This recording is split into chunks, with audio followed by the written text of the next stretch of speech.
I've listened to a couple episodes of your podcast, and one of the episodes in particular, I loved how you said, for people that say business is not personal, you're so wrong, because so much of business is personal. And I completely could not agree more with you, because people work with people they like, and you build relationships with people you trust. So I don't care if you're selling something, if it's marketing, if it's healthcare, whatever industry, position, everything boils down to personal. Yeah. And you may not think that, but it really is what I think shapes the longevity of a lot of your business relationships. And I think it's so important. It's crucial. I agree. I think that phrase, business isn't personal, came from those that are in their 40s and 50s and older. Came from that older generation, because my mentor is in her 50s, and sometimes she'll say that business is personal. I'm like, yes, it is. Right. And I think we're of a generation where business is very personal for all the reasons that you just said. And for me, I wanted to cultivate real, authentic relationships within commercial real estate. I wanted people to buy from me, regardless of what the product is, and that they would know that I would do right by them, because I would always be honest with them, which I was. And I think that what happened was I created a really amazing reputation, which was something that I had always really prided myself on. And so I remember I got this advice from a coworker who ended up being a client. And he said, KJ, no matter where you go, you're going to be successful. So, and this was before I got let go. He was like, I will buy, as somebody else said it, they're like, I'll buy anything you're selling. And another person said, I will literally, you're going to be fine no matter where you go. You have an incredible talent. And to hear those two men say that to me really gave me the confidence that I need. And I know sometimes we pride ourselves on not needing validation, but everybody needs it. And so those were things for me that I took with me when I did get let go, got my bonus, had unused vacation time, and all that money kind of pulled in. It was about 20 grand. Give or take with some taxes. Nice. And I was like, okay, I could live off of this for 6 months. I kind of did the math. I was sitting at the beach crying. You said, where do I do my best work? Sitting at the beach crying, being like, am I going to do this? And I had the opportunity to become a broker in commercial real estate for a couple of firms, and ultimately called them and said, I'm going to go do my own thing, and I have no idea what I'm going to do. But ultimately what I decided was to help people figure out whether they would stay or go from their career, funny enough. Then that started sparking with, people decide if they're going to stay or go from careers for the reason you just said, which you may not realize, relationships, right? And then I realized that one of the biggest secrets that I had been keeping from everybody was that I was actually in recovery for sex and love addiction. And most people had heard sex and love addiction because of Tiger Woods. Remember, he smashed his car and all this other shit. Oh my David God, Duchovny, I forgot. Right? And so I was like, I would really love to put a female face in front of that name, and help people understand that it's of all genders, all sexualities, all races, internationally, that people suffer from codependency. And where does that come from? AKA love addiction. Where does that come from? And so that's what I wanted to be known for. And I think that as time went on, I truly was. I still get calls to this day, people asking if I'm taking clients. And what I've now done is I've weaved it into coaching for people who want to start coaching businesses or online businesses. I do have some people who are online businesses.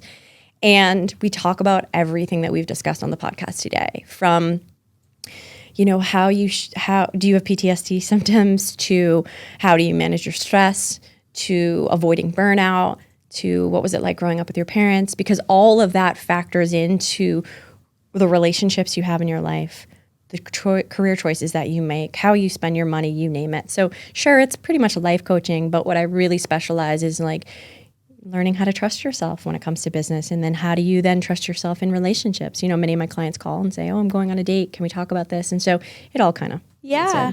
Well, one of the other episodes that I was listening to of your podcast, I loved how you made the connection between the way we sort of love and approach love is usually hand in hand with the way we approach money. Yes. So I'm sure you'll remember speaking about it, but you sort of said, and I'm the same way. I'm a spender. It's as soon as I get the money, it's in my bank account, out of my bank account.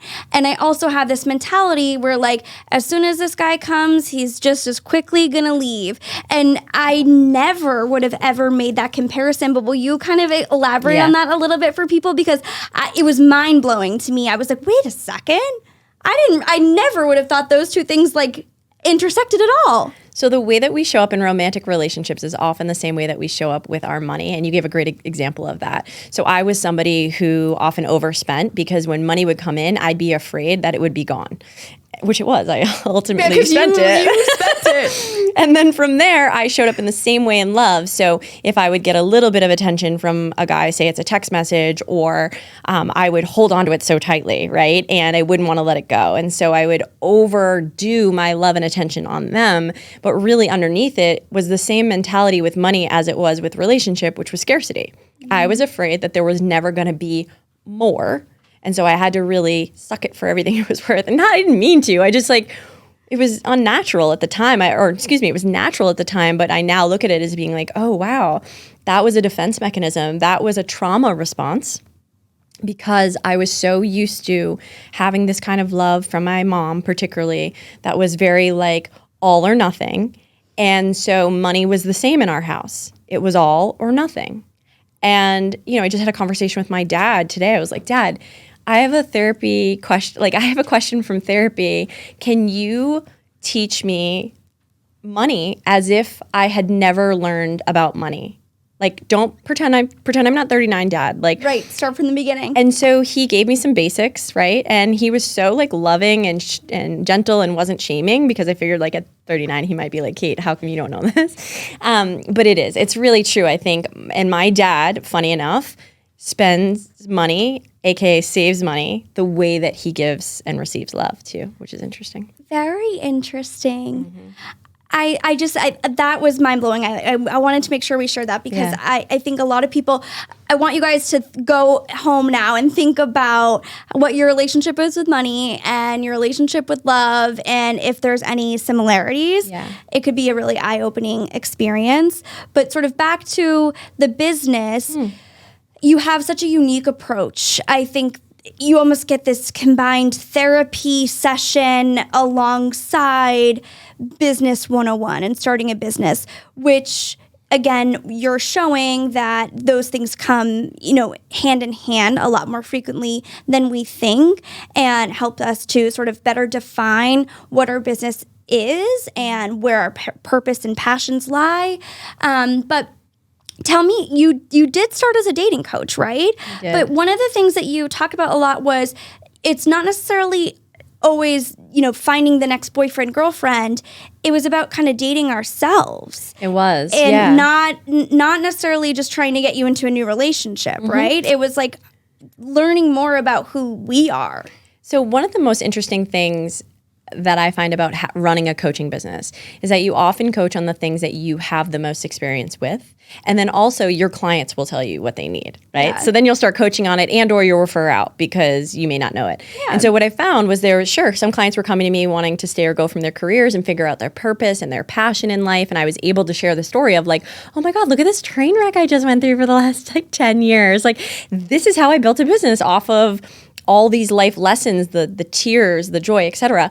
And then also during that time, because I was recovering in sex and love addiction therapy, I had taken time off about 1.5 years to get to know myself. And it was really tough. I gave up alcohol right before that. And I thought that was the reason maybe why I was like dating these guys that were super toxic.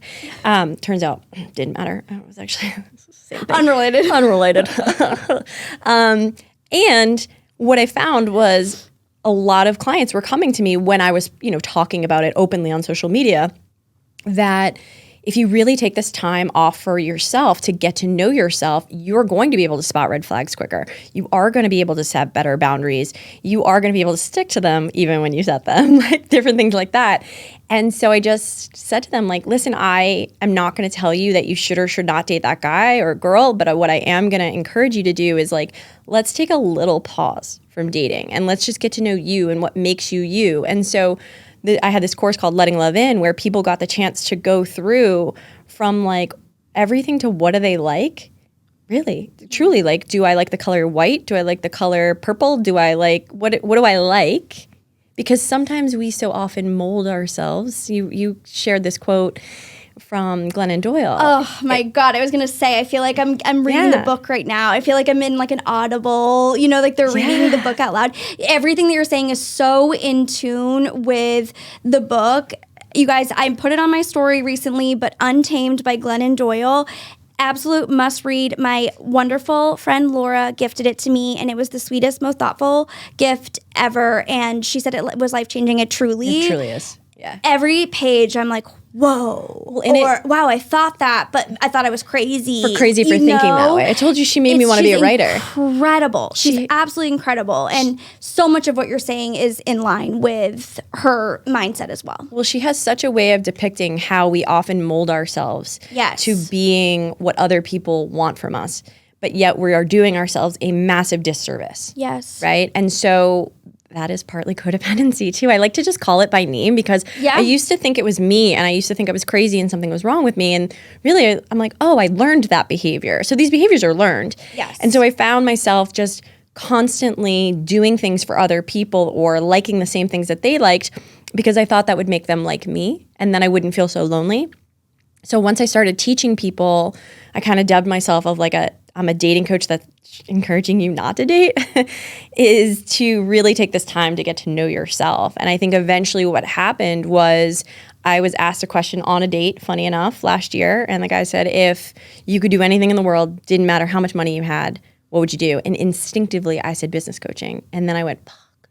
And he goes, why? And I go, because like I'm a low-key business coach. Like I have all these dating and relationship clients who are either not dating or actively in relationships, and we're navigating it. Mm-hmm. But like on the low, I'm like coaching them on their business so we can apply the same rules and, techniques. And so ultimately I ended up making the switch.